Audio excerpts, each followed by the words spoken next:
बिस्मिल्लाहिर्रहमानिर्रहीम।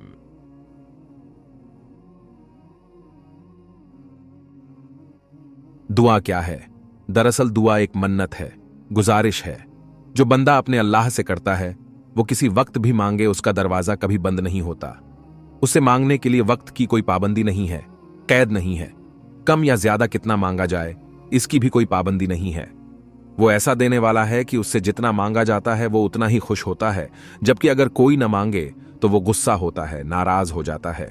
इसलिए जब भी कोई मुसीबत में मुब्तला हो, कोई परेशानी पेश आ जाए, फौरन से अपने हाथों को बारगाहे इलाही में उठा दें। जिस जबान में चाहें दुआ मांग सकते हैं, लेकिन बेहतर यही है कि दुआ ऐसी मांगी जाए जैसे हजरत मोहम्मद सल्लल्लाहु अलैहि वसल्लम ने अपने सहाबा को और इस उम्मत को सिखाई है।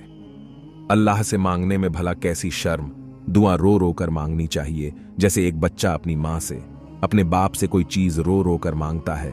लेकिन याद रखिए, अल्लाह से दुआ मांगी जाए तो इस यकीन के साथ दुआ मांगनी चाहिए कि वो मेरी सुन रहा है और वो मेरी इल्तिजा जरूर कबूल करेगा।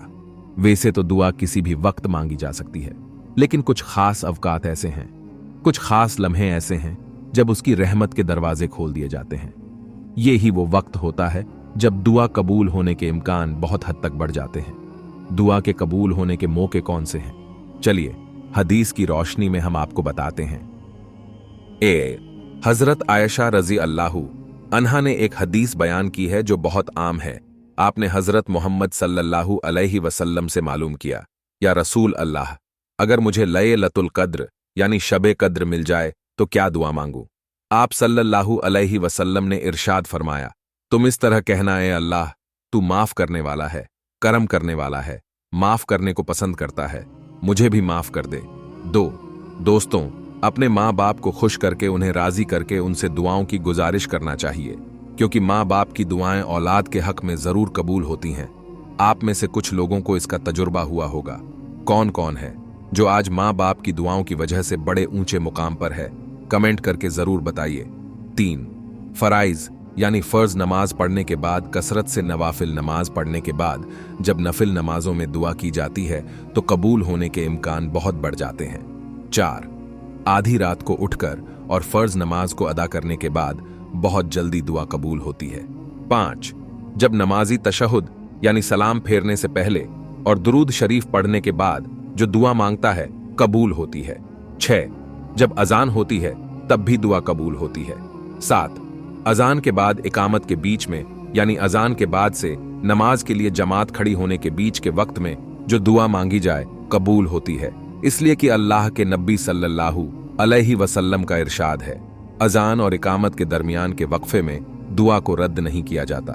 8 जुमे के दिन असर की नमाज के बाद से मगरिब तक एक ऐसा टाइम आता है कि उस वक्त आप जो भी दुआ मांगोगे अल्लाह ताला उसे कबूल करता है।